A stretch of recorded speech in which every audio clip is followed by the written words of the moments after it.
أنفسنا وسيئات أعمالنا من يهده الله فلا مضل له ومن يضلل فلا هادي له أشهد أن لا إله إلا الله وحده لا شريك له أشهد أن محمدا عبده ورسوله يا أيها الذين آمنوا اتقوا الله حق تقاته ولا تموتن إلا وأنتم مسلمون يا أيها الناس اتقوا ربكم الذي خلقكم من نفس واحدة وخلق منها زوجها وبث منهما رجالا كثيرا ونساء واتقوا الله الذي تساءلون به والأرحام إن الله كان عليكم رقيبا يا أيها الذين آمنوا اتقوا الله وقولوا قولا سديدا يصلح لكم أعمالكم ويغفر لكم ذنوبكم ومن يطع الله ورسوله فقد فاز فوزا عظيما أما بعد فإن أصدق الحديث كتاب الله وخير الهدي هدي محمد صلى الله عليه وسلم وشر الأمور محدثاتها وكل محدثة بدعة وكل بدعة ضلالة وكل ضلالة في النار اللهم فصل وسلم وبارك على نبينا محمد وعلى آله وأصحابه أجمعين أيها الحاضرون melanjutkan kajian dalam kitab Akhtaul Musallin, kekeliruan yang terjadi di dalam salat. Pada malam ini kajian tentang Akhtaul Musallin adalah akhtauhum fi salatid duha. Akhtauhum fi salatid duha. Kekeliruan yang terjadi pada sebagian mereka tentang salat duha. Ayuhal hadirun, kathirun minal musallin yatrukuna hadhihi salah tajahulan wa inna minhum man la ya'rifu ma hiya salatud duha wa salatud duha laha fadlun azim. Banyak sekali di antara orang-orang yang mengerjakan salat, mereka pada meninggalkan salat duha ini kerana jahilnya mereka tentang salat duha.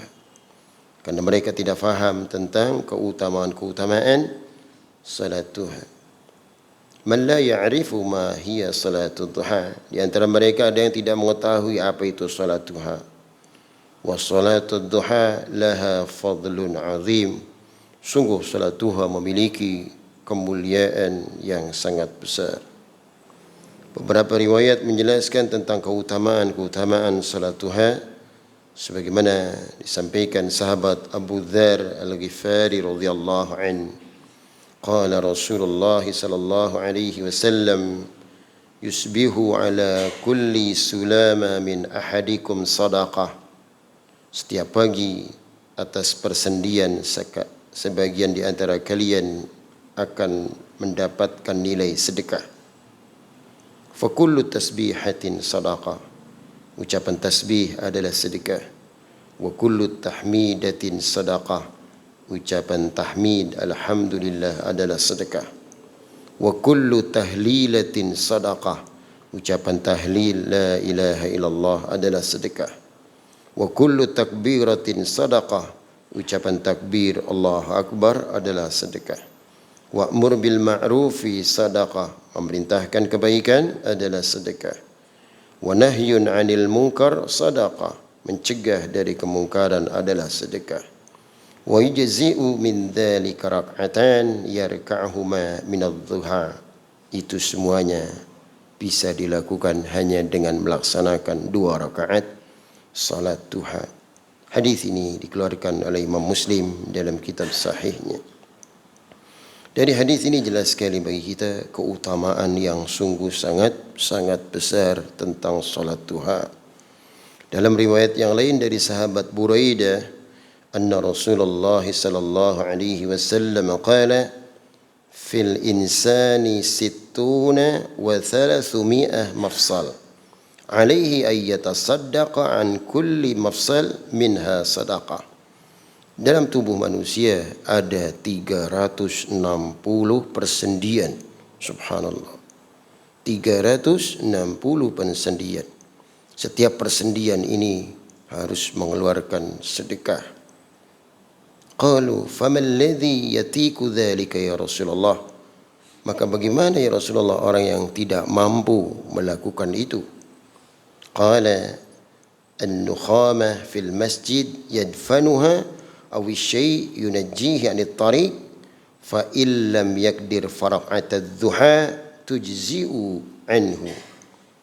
Rasulullah SAW bersabda, membuang kotoran di dalam masjid, menimbun bekas ludah di dalam masjid, atau menghilangkan sesuatu yang menghalangi jalan, itu adalah nilai-nilai sedekah. Dan ketika kalian tidak mampu melakukan, lakukan 2 rakaat salat duha. Itulah di antara 360 nilai sedekah. Hadis ini dikeluarkan oleh Imam Abu Dawud, Imam Ahmad, Ibnu Hibban, dan hadis ini sahih. Ayuhal hadirun rahimakumullah. Wa qala An-Nawawi rahimahullah. Imam An-Nawawi menyatakan wa fihi dalilun ala azmi fadli duha wa kabiru mawqi'ha wa annaha tasihhu rak'atain. Inilah kemuliaan dan dalil tentang utamanya melaksanakan salat duha. Oleh kerana itu hadirin rahimakumullah, senantiasa lakukan salat duha ini. Karena beberapa riwayat menjelaskan seperti itu. Bahkan Rasulullah SAW pernah masuk ke Masjid Quba. Kharajan Nabi SAW ala ahli Quba wa hum yusalluna ad-duha. Begitu Rasulullah SAW keluar ke Masjid Quba, mereka sedang melaksanakan salat duha. Faqala salatul awwabin hina tarmidul fisal. Rasulullah menjelaskan pada mereka bahawa salat awwabin ketika anak-anak unta kepanasan, ketika kaki-kaki anak unta kepanasan. Dari hadis ini jelas sekali tentang utamanya salat duha. Dan dari hadis ini pun juga menjelaskan nama lain daripada salat duha adalah salat awwabin. Jadi salat awwabin atau salat duha. Nama lain daripada salat subuh adalah salat fajar. Inilah kriteria beberapa hal keutamaan dalam salat duha. Ini salat awwabin yang digambarkan beberapa orang yang ditegakkan habis maghrib sampai isya, ini tidak diketemukan dalil. Ada sebagian orang yang melaksanakan salat 6 rakaat habis maghrib sampai isya, mereka sebut salat awwabin, maka ini keliru. Karena Rasulullah menjelaskan bahawa salat awwabin itu ketika kaki-kaki anak onta kepanasan. Otomatis waktunya sudah mendekati zuhur. Kalau habis maghrib sampai isya, kira-kira anak ontanya bagaimana? Nah, ketiduran bukan kepanasan. Jadi kesimpulannya salat awwabin lebih tepat adalah salat duha sebagaimana Rasulullah SAW ajarkan. Jadi salat yang ada sesudah salat maghrib hanya ba'diyah 2 rakaat, tidak lebih dari itu. Tidak ada awwabin ba'da maghrib sampai isya, tidak disebutkan dalil yang sahih 6 rakaat itu. Ayuhal hadirun rahimakumullah. Keutamaan yang lain sampai Allah Subhanahu wa taala berfirman, subhanallah, sampai hadis qudsi menjelaskan tentang keutamaan salat duha. Allah Subhanahu wa taala menyatakan kepada hamba-hambanya, ya ibna Adam irka' li raka'at min awwalin nahar akfika akhirah. Wahai anak cucu Adam, lakukan ruku untukku di waktu awal siang. Niscaya Allah Subhanahu wa taala memberikan kecukupan sampai akhir siangnya. Inilah keutamaan salat duha dijelaskan Rasulullah sallallahu alaihi wasallam. Oleh karena itu beberapa waktu disebutkan ada waktu awal pelaksanaan salat duha dan ada waktu akhir pelaksanaan salat duha dan ada waktu afdal pelaksanaan salat duha. Waktu awal pelaksanaan salat duha adalah ketika matahari terbit kemudian sudah agak meninggi seukuran 1 tombak atau 2 tombak, maka itu sudah bisa ditegakkan salat duha. Kalaulah subuh sekarang itu jam 4, maka jam 6 bisa ditegakkan salat duha. Jadi tidak mesti harus siang. Kalau memang siang sangat-sangat sibuk sekali, maka di awal waktunya boleh. Tapi kalau mau yang afdal, maka silakan cari yang ketika anak-anak onta kepanasan, tentunya mendekati waktu zuhur. Ya 1 jam sebelum waktu zuhur atau setengah jam sebelum waktu zuhur boleh ditegakkan salat duha. Kalau memilih yang afdal. Tapi ketika waktu afdal itu sangat-sangat sibuk sekali, maka kerjakan di waktu yang awal tadi. Itulah hadirin rahimakumullah waktu-waktu pelaksanaan salat duha. Oleh karena itu jangan sampai tinggalkan salat ini karena tidak ada uzur syar'i. Ketika ada uzur syar'i maka dibolehkan. Oleh karena itu sayangi amalan yang berpahala besar. Jangan sampai ditinggalkan begitu saja. Bahkan satu riwayat menjelaskan dari Abdullah bin Amr radhiyallahu an. Ba'atha Rasulullah sallallahu alaihi wasallam sariyah faghanimu wa asra'u ar-raj'ah. فتحدث الناس بقرب مغزاهم وكثرة غنيمتهم وسرعة رجعتهم. Ketika Rasulullah SAW mengirim satu pasukan, maka ketika itu cepat sekali pasukan itu memenangkan peperangan sampai mereka mendapatkan harta-harta ghanimah yang banyak. Para sahabat memperbincangkan tentang banyaknya harta-harta ghanimah dan cepatnya mereka mendapatkan kemenangan ketika itu. Faqala Rasulullah sallallahu ala adullukum. Rasulullah sallallahu berkata pada mereka semua, apakah tidak mau kutunjukkan kepada kalian ala aqrabim minhum magza wa aktsara ghaniman wa usyaka raj'ah? Apakah tidak mau kutunjukkan kepada kalian yang lebih besar, yang lebih mendekati daripada apa yang kalian dapatkan harta-harta ghanimah yang banyak? Maka Rasul SAW menjelaskan man tawadda'a thumma ghada ilal masjid as-subhatu minad duha fahuwa aqrabu minhum magza wa aktsaru ghanimah wa awsyaka raj'ah. Barang siapa yang berwudu kemudian dia berangkat ke masjid, dia tegakkan salat duha, maka itu lebih besar daripada harta-harta ghanimah, harta-harta rampasan perang yang kalian dapatkan. Subhanallah. Dari hadis ini boleh-boleh saja barangkali sewaktu-waktu kita mendatangi masjid untuk melaksanakan salat duha. Ayuhal hadirun, itulah keutamaan salat duha. Jadi jangan meninggalkan kalau tidak ada uzur yang syar'i. Akan tetapi tetap saja kedudukan salat duha adalah sunnah. Sekali lagi, kedudukan salat duha adalah sunnah. Bukan sesuatu kewajiban yang ketika ditinggalkan kemudian berdosa, tidak. Tetap dikerjakan dapat pahala dan ditinggalkan pun juga tidak berdosa baginya. Jangan merasa berdosa ketika meninggalkan salat duha karena kedudukannya adalah tetap sunnah. Walam yadullu ala wujubiha. Rasulullah SAW tidak menunjukkan bahwa salat duha itu wajib, tidak. Ayyuhal hadirun rahimukumullah. Inilah yang berkaitan tentang kekeliruan orang dalam salat duha. Banyak di antara mereka meninggalkan keutamaan salat duha. Kekeliruan yang kedua ada di antara mereka yang menghususkan bacaan surahnya. Di antara mereka ada yang ketika salat duha membacanya surat ad-duha karena kaitannya dengan salat duha. Ada lagi membacanya wasyamsi wa duhaha karena kaitannya dengan salat duha. Ini tidak pernah diketemukan dalam hadis.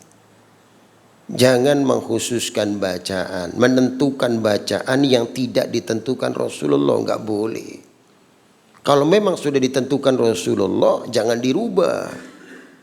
Artinya kalau bacaan itu tidak ada ketentuan dari Rasulullah, silakan saja. Baca apa saja.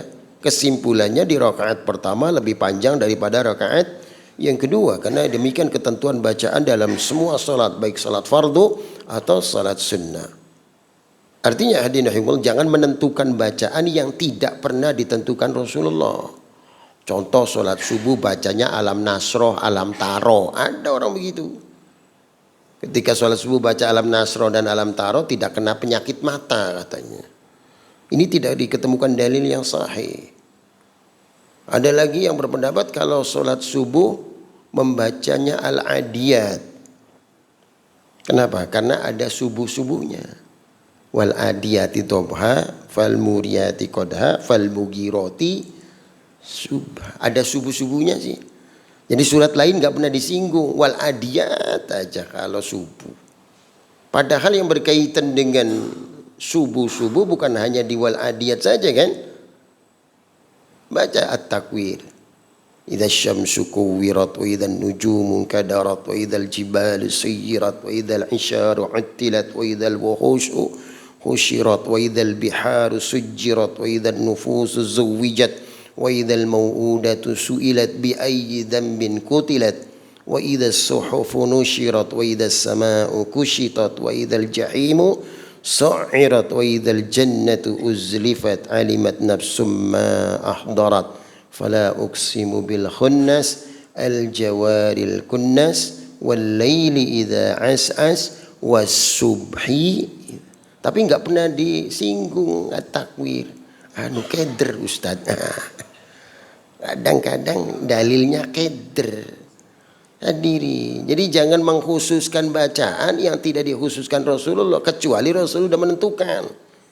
Contoh qabliyah subuh, al-kafirun dan al-ikhlas itu sudah ditentukan Rasul, jangan diganti. Salat witir rakaat pertama al-a'la, rakaat kedua al-kafirun, rakaat ketiga al-ikhlas, jangan diganti. Karena Rasulullah menentukan seperti ini. Ba'diyah maghrib rakaat pertama al-kafirun, rakaat kedua al-ikhlas. Jangan diganti karena Rasulullah menjelaskan seperti itu. Salat Jumat rakaat pertama al-a'la, rakaat kedua al-ghasyiyah. Masa salat Jumat bacanya inna a'tainakal kautsar?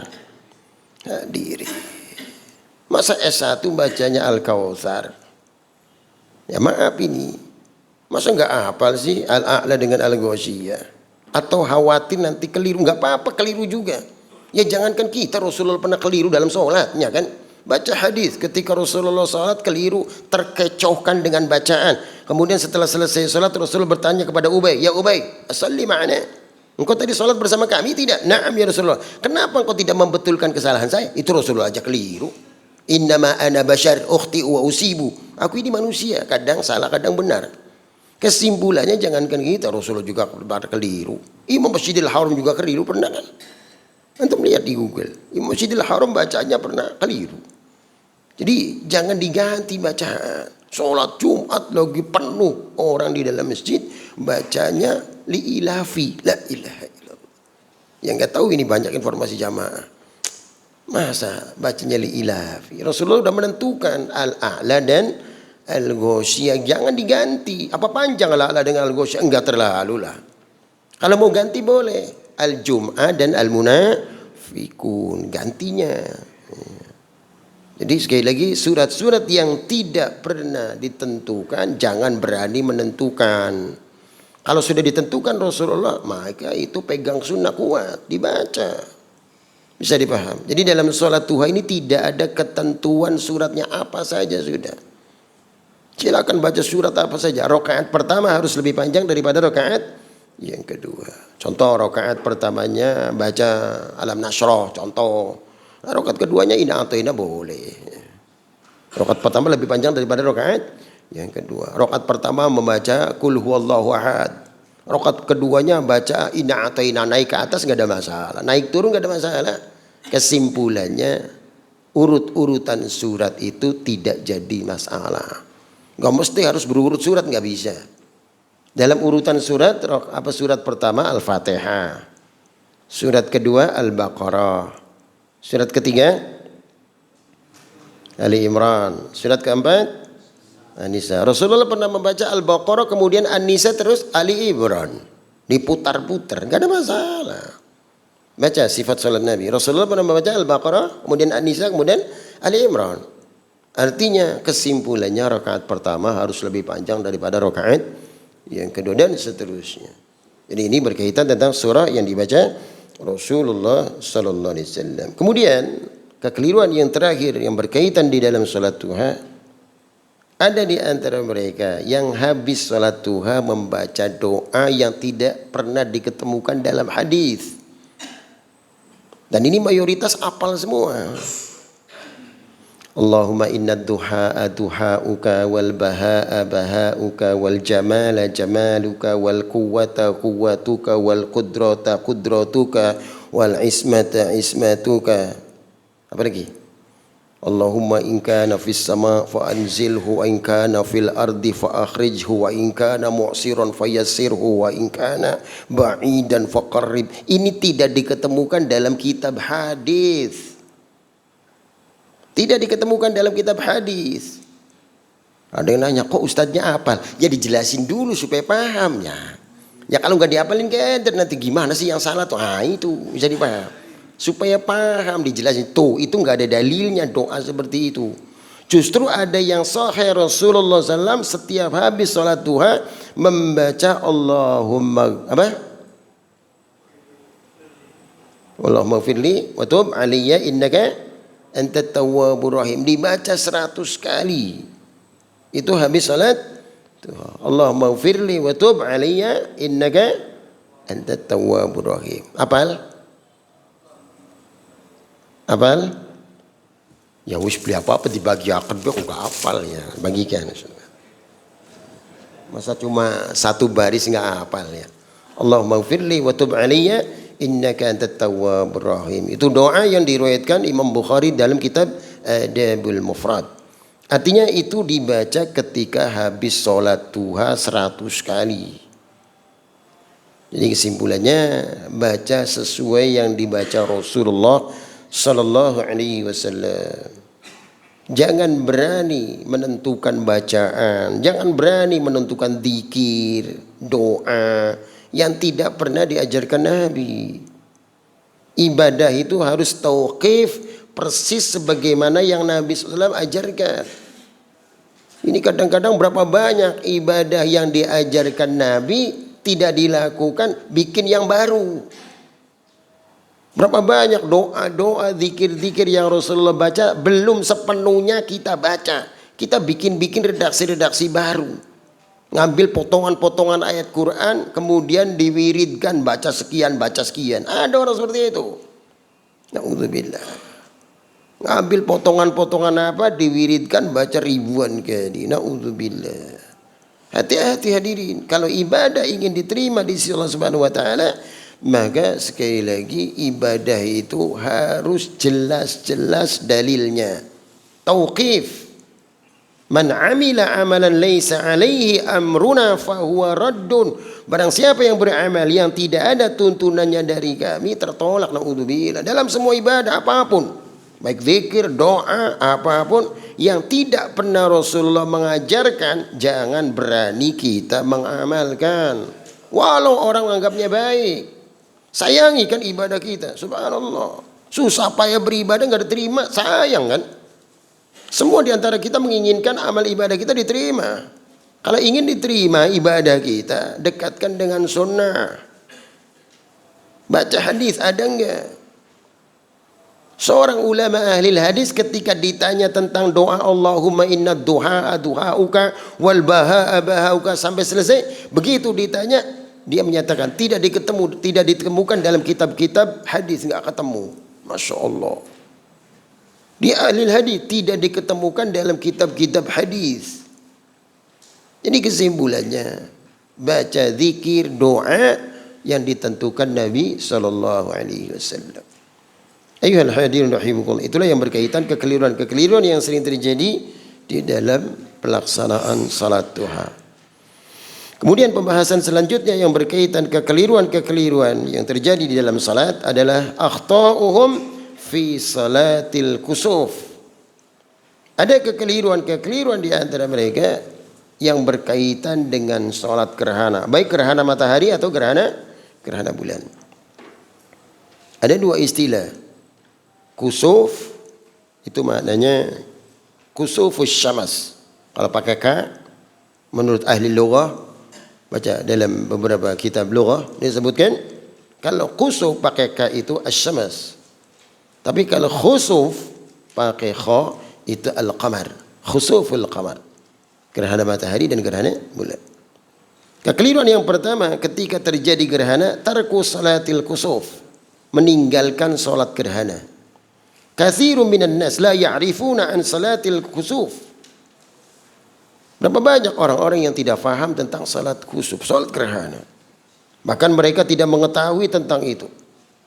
Wa najidu anna an-nas yaf'aluna katsiran min al-akhta' inda hudutsil kusuf wa yatrukuna ma sahha wa thabata anhu sallallahu.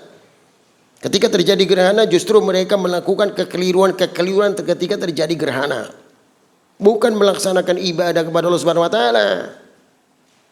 Wa najidu minan nas inda hudutsil kusuf ya'maluna at-tubul wa ba'dul awani wa yadribunahu 'alaiha. Mereka sampai ketika terjadi gerhana sampai membawa gendang, membawa naudzubillah, menabuh alat-alat seperti itu. Ada di antara mereka ketika terjadi gerhana pada masuk kolong-kolong. Maksudnya apa? Hadirin rahimakumullah. Ketika terjadi gerhana Rasulullah bergegas ke masjid. Rasulullah bergegas ke masjid fazi'an, sampai ketakutan Rasulullah. Kenapa? Jangan-jangan kiamat terjadi. Jangan-jangan kiamat terjadi. Sampai seperti itu Rasulullah menghadapi gerhana itu. Kenapa? Karena gelap kan. Ketika terjadi gerhana itu gelap. Matahari atau bulan tertutup, sudah gelap. Maka pelaksanaan sholat gerhana itu ketika sudah gelap. Jangan sholat gerhana masih terang benderang bagaimana. Jadi ketika bulan atau matahari tertutup itu mulai ditegakkan sholat gerhana. Makanya berapa banyak hadis-hadis menjelaskan Rasulullah memperpanjang bacaannya, begitu terbuka lagi baru selesai sholat gerhana. Ini kadang-kadang udah selesai sholat gerhana masih petang jimat. Ya. Bisa dipaham? Masih gelap. Makanya panjangkan bacaannya, panjangkan surahnya, panjangkan rukuknya, panjangkan i'tidalnya, panjangkan sujudnya. Nggak usah hiraukan makmum. Ini perintah Nabi, nggak kuat duduk sudah. Ini kadang-kadang makmumnya pada gelendang kabeh, astagfirullah. Karena demikian Rasulullah melaksanakan salat gerhana nahwan min suratil Baqarah. Masya Allah, kita belum ada apa-apanya panjang bacaan yang kita baca kan. Paling Yasin dibagi 4 kali. Atau membaca Al-Muluk, Waqi'ah, Ar-Rahman. Rasulullah SAW membaca Al-Baqarah. Masya Allah. Rukuknya panjangnya sama dengan berdirinya, i'tidalnya panjangnya dan seterusnya. Menunjukkan apa? Begitu selesai salat gerhana ini, maka ketika itu sudah terang benderang lagi. Ayyuhal hadirun rahimukumullah. Beberapa riwayat menjelaskan ketika Rasulullah SAW mendengarkan ada berita gerhana, maka Rasulullah perintahkan para sahabatnya untuk bergegas ke masjid. Rasulullah perintahkan mereka untuk bertakbiran. Silakan baca Allahu Akbar, Allahu Akbar, Allahu Akbar, la ilaha illallah, Allahu Akbar, Allahu Akbar walillahil hamd. Baca takbiran ketika terjadi gerhana. Lakukan salat, lakukan doa, perbanyak doa, perbanyak sedekah. Karena Rasulullah menjelaskan seperti itu. Ini ketika terjadi gerhana, amalan-amalan saleh perbanyak ketika itu. Ayyuhal hadirun rahimukumullah. Dalam salat gerhana, baik matahari atau bulan, maka bacaan yang dibaca dengan keras, dengan dijaharkan. Walaupun salatnya di waktu siang, gerhana matahari. Dan walaupun di waktu yang dilarang, tetap ditegakkan salat gerhana. Contoh jam 4 sore. Habis salat asar, terdengar berita akan terjadi gerhana. Walaupun di waktu yang dilarang, tetap ditegakkan gerhana. Yang jadi pertanyaan, bagaimana ketika terjadi gerhana matahari atau bulan, ternyata tertutup awan? Ini banyak terjadi pertanyaan. Beberapa ulama menjelaskan tetap dilaksanakan sholat gerhana. Kenapa? Karena sudah ditentukan akan adanya gerhana. Dan maaf, saya mau nanya, kalau gerhana matahari atau gerhana bulan, matahari itu ada berapa? Bulan ada berapa? Kalau terjadi tertutup awan di Indramayu, gelap di Indramayu tertutup awan, kira-kira kalau di Surabaya tertutup awan nggak? Nah, masa tertutup awan semua? Nah, kesimpulannya, ketika tertutup awan di satu daerah, telepon saudara-saudara kita kaum muslimin yang di daerah mana. Gimana di sana? Sudah siap ditegak sholat gerhana. Sudah tegakkan. Masa sudah ngumpul semua di masjid pada bubar bisida sholat gerhana nih. La ilaha illallah. Ilmu kita tentang itu seberapa? Ada yang lebih lagi ilmunya kan? Ada ahlinya. Coba antum lihat, satu kalender sampai sudah nentukan akan terjadi gerhana dalam 1 tahun itu sekian kali. Ada ilmunya. Kita belum nyampe ilmu seperti itu. Teropongnya nganggo apa? Nganggo duit, teropongnya konon. Nggak bisa kan? Artinya mereka ada ilmunya. Sudah percayakan saja pada mereka. Walaupun tertutup awan, telepon saudara kita yang di daerah mana. Contoh di sini tertutup awan. Kita punya teman kan di Surabaya, punya teman lagi nanti di mana, telepon. Gimana di sana? Udah siap ditegakkan gerhana. Dulu pernah terjadi tertutup awan. Saya telepon teman saya di Purwakarta, gimana? Udah lagi siap sholat gerhana Ustaz. Udah kita tegak sholat gerhana. Nggak ada masalah. Jangan sampai orang sudah pada bergegas ke masjid sampai akhirnya nggak jadi sholat gerhana. Bisa dipahami rahimahullah. Jadi percayakan kepada ahlinya. Kita bukan ahlinya memahami ilmu seperti itu. Dan insya Allah apapun yang mereka lakukan, ini dari sekian tahun ini nggak pernah meleset kan. Ini yang berkaitan ketika terjadi gerhana dan ketika itu tertutup awan, tetap ditegakkan salat gerhana. Ayyuhal hadirin rahimakumullah. Dalam salat gerhana ini agak berbeda dengan salat yang lainnya. 1 rakaat salat gerhana itu baca Fatihahnya 2 kali. Baca suratnya 2 kali. Rukuknya 2 kali, i'tidalnya 2 kali, sujudnya 2 kali, duduk di antara 2 sujud juga 2 kali. Itu dalam sholat gerhana agak berbeda dengan sholat yang lainnya. Saya contohkan seperti ini. Habis takbiratul ihram baca iftitah. Habis iftitah baca suratul Fatihah. Waladhdallin amin, baca surah yang panjang. Kemudian setelah itu ruku dengan ruku yang panjang. Kalau ada yang bertanya, bagaimana bacanya? Baca subhanakallahumma rabbana wa bihamdika Allahumma ghafirli 10 marrat. 10 kali baca. Kalau pengen panjang. Karena pernah disampaikan Rasulullah pernah baca seperti itu, baca dalam Nailul Autar. Membaca subhanakallahumma rabbana wa bihamdika Allahumma ghafirli sampai 10 kali. Setelah itu baru sami'allahu liman hamidah. Panjangkan bacaan tasmi'nya, bacaan i'tidalnya. Rabbana lakal hamdu mil'as samawat wa mil'al ard wa mil'a ma syi'ta min syai'in ba'd ahla thana'i wal majdi ahaqqu ma qala al-'abdu wa kulluna laka 'abdun Allahumma la mani'a lima a'tait wa la mu'tiya lima mana'ta wa la yanfa'u dzal jadd minkal jadd. Baru bersedekap lagi baca surat al-Fatihah lagi. Kemudian baca 1 surah dari Quran. Kemudian ruku lagi. Kemudian i'tidal lagi, baru sujud. Nah itu 1 rakaat. Dilakukan dalam 2 rakaat. Itu dalam salat gerhana matahari, gerhana bulan seperti itu. Ayyuhal hadirun rahimakumullah. Kemudian tuntunan kepada imam. Kan dalam salat gerhana ini tidak ada azan dan tidak ada iqamah. Maka yang dianjurkan dan diperintahkan dalam salat gerhana adalah membaca as-salatu jami'ah. As-salatu jami'ah. Jadi imam sebelum menegakkan salat sampaikan aba-aba kepada makmum as-salatu jami'ah. Kalimat as-salatu jami'ah ini hanya diperuntukkan buat salat gerhana. Untuk salat Id dan salat yang lainnya tidak ada. Ayyuhal hadirin rahimakumullah. Itulah yang diperintahkan Rasulullah ketika terjadi gerhana. Bergegas ke masjid. Perbanyak zikrullah, perbanyak muhasabah, karena tidak mustahil. Sampai Rasulullah ketakutan jangan-jangan kiamat terjadi. Masya Allah kan. Nah inilah perintah ketika terjadi gerhana, baik gerhana matahari atau gerhana bulan.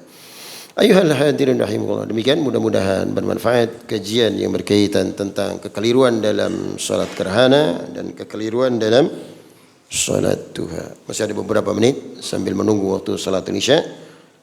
Dipersilakan barangkali ada yang mau ditanyakan seputar tema pada malam ini khususnya.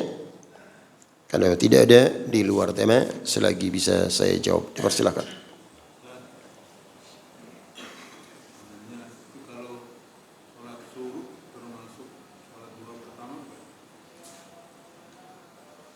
Hadirin rahimakumullah.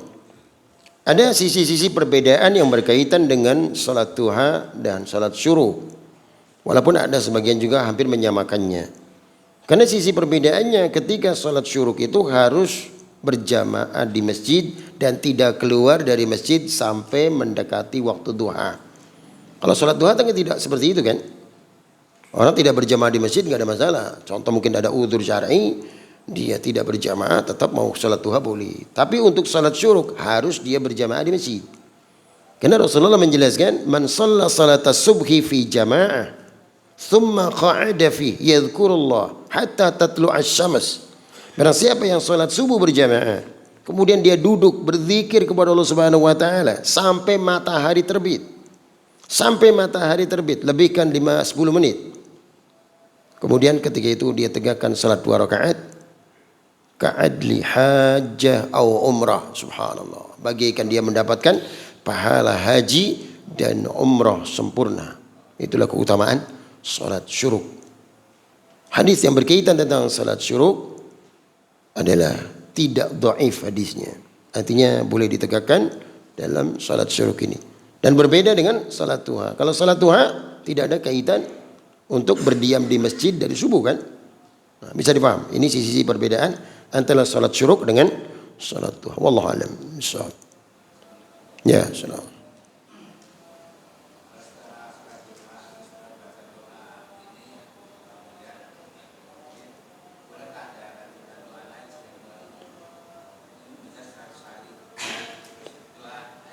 Hadirin rahimakumullah. Yang penting dibaca zikir itu 100 kali dulu.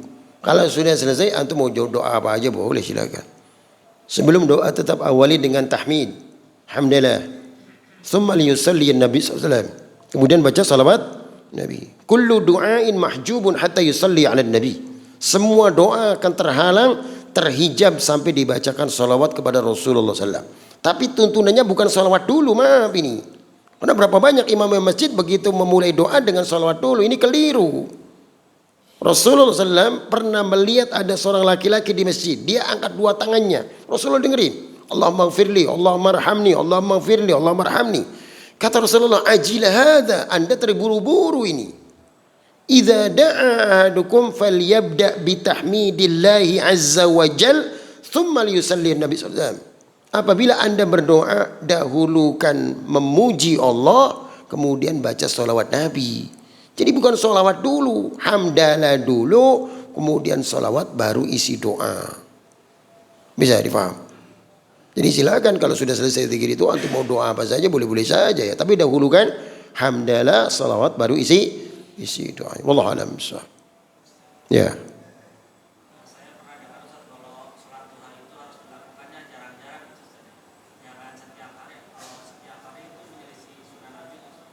Nah, ucapan itu dari mana? Rasulullah SAW memerintahkan fadilah-fadilah yang sedemikian banyaknya kan. Kesimpulannya, sholat duha kedudukannya tetap sunnah, bukan wajib. Akan tetapi orang mau istiqomah, teguh, terus menerus nggak ada masalah, itu afdal baginya kan. Kalau ada kalimat-kalimat seperti itu seakan-akan melarang jangan sering-sering, berarti ini bikin hukum sendiri, na'udzubillah. Bisa dipaham maksudnya? Artinya kalau dia mau sholat duha boleh aja, nggak apa-apa karena dulukan sunnah. Tapi jangan berikan informasi seperti itu, karena tidak mustahil ada orang akhirnya mau duha nggak boleh kan, katakan jarang-jarang kan. Nah ini, jadi kesimpulannya waktu-waktu yang sedemikian afdalnya, kesempatan-kesempatan yang ada jangan dilalaikan. Ada kesempatan-kesempatan, jangan tunda kesempatan. Salah satu bentuk nikmat Allah itu adalah kesempatan kan. Nikmatan maghbubun alaihi mannas. 2 kenikmatan yang dilalaikan manusia. Nikmatus sihah wa nikmatul farag. Nikmat kesehatan dan nikmat ada kesempatan. Mumpung ada kesempatan, jangan nanti-nanti. Nanti-nanti kan nambah repot lagi keder. Iya kan? Ya mumpung belum kawin, contoh ya. Ya mumpung belum punya banyak anak, belum repot, contoh. Kalau sudah anaknya, waduh, Gimana mau sholat duha ngurus anak tiap hari sampai repotnya kayak apa? Masya Allah kan?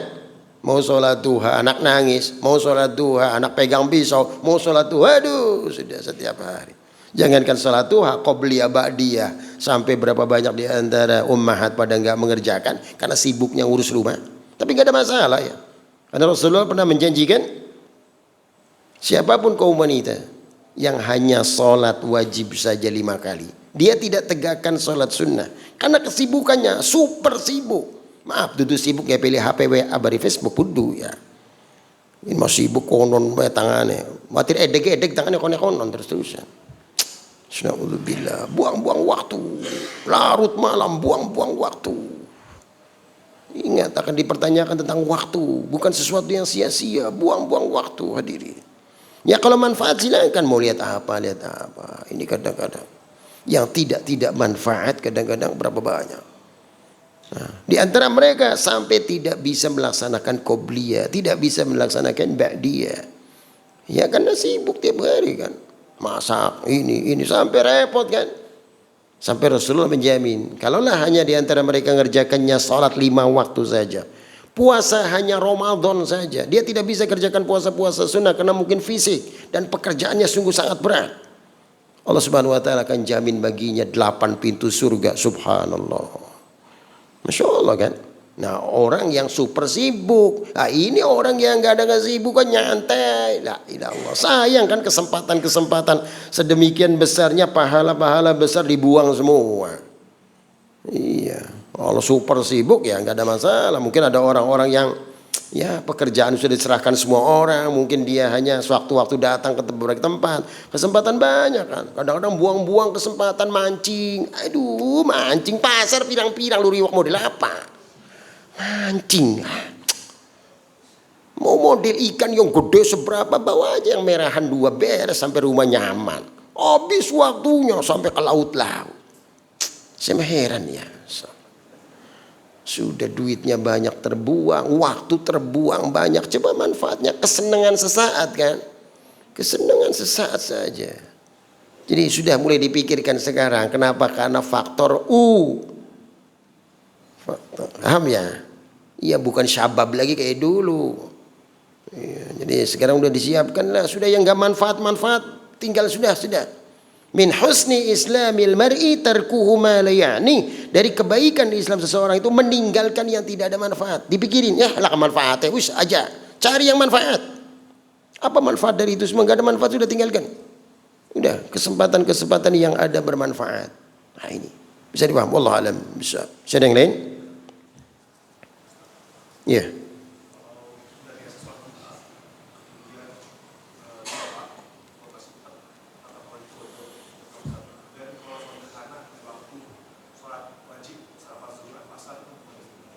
Hadirin rahimakumullah, tidak diketemukan dalil tentang mengqadha salat duha. Artinya kalaulah sudah ketinggalan atau karena sudah memang kesibukan sampai dia tidak duha, tidak ada masalah. Kesimpulannya jangan sudah terbiasa duha kemudian tidak duha dosa, jangan ada pendapat seperti itu. Kalaupun tidak duha karena kesibukan urusannya, ya maaf dok ya, bolak-balik ke Hasna, bolak-balik kemana-mana sampai akhirnya nggak bisa duha, wis nolong orang ganjarnya gede dok, sudah masya Allah ya. Iya nolong orang lebih besar lagi kan, menyelamatkan orang. Antum tinggalin sholat duha nanti orangnya kepak-kepak bagaimana? Jadi kesimpulannya nolong orang lebih gede lagi kan pahalanya, masya Allah. Khairun nas anfa'hum linnas. Sebaik-baik manusia bisa berikan manfaat pada orang lain, masya Allah. Apalagi model antum ya. Allah alam sahab. Jadi itu yang berkaitan tentang tidak ada qadha dalam salat duha. Yang berkaitan tentang salat gerhana setelah zuhur atau salat asar tidak ada masalah. Kesimpulannya ketika memang berbarengan waktunya, insya Allah ada kesempatan mau ditegakkan salat gerhana. Pasti waktu gerhana itu waktunya panjang sekali. Karena waktu durasi gerhana itu pasti akan sangat panjang. Maka boleh tegakkan yang wajib dulu, baru setelah itu tegakkan salat gerhana. Baik duhur ataupun isya ataupun maghrib tidak ada masalah. Wallahu alam bishawab. Ada yang lain? Ya.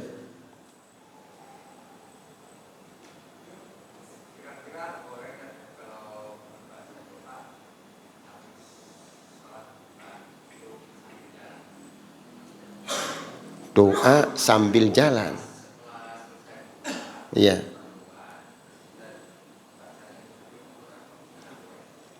Ini berkaitan tentang doa. Ini antum kalau doa sambil jalan-jalan gitu.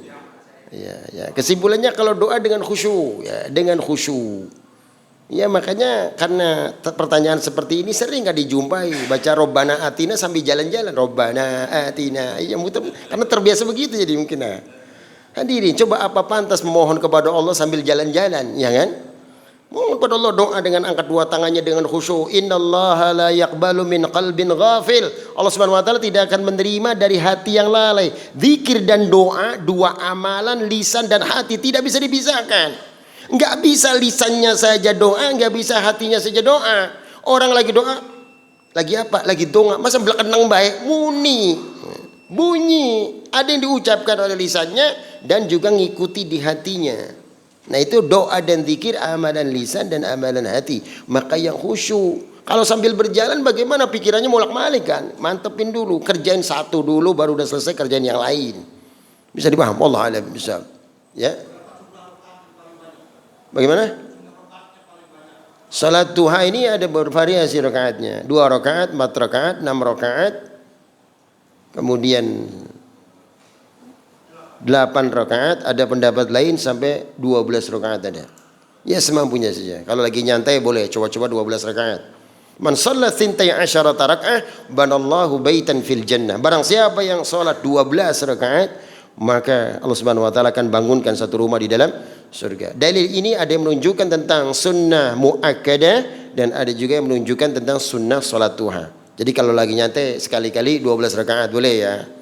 Jadi 6 salam, 2 terus sampai 6 kali salam berarti total jumlah 12 rakaat. Kalau lagi sibuk ya 2 rakaat boleh atau 4 rakaat, 2 rakaat. Kesimpulannya fadilah yang sedemikian besarnya dalam salat duha jangan sampai dilalaikan. Demikian mudah-mudahan bermanfaat. Subhanakallahumma rabbana bihamdik nasyhadu an la ilaha illa anta wa nastaghfiruka wa natubu ilaik. Assalamualaikum warahmatullahi wabarakatuh.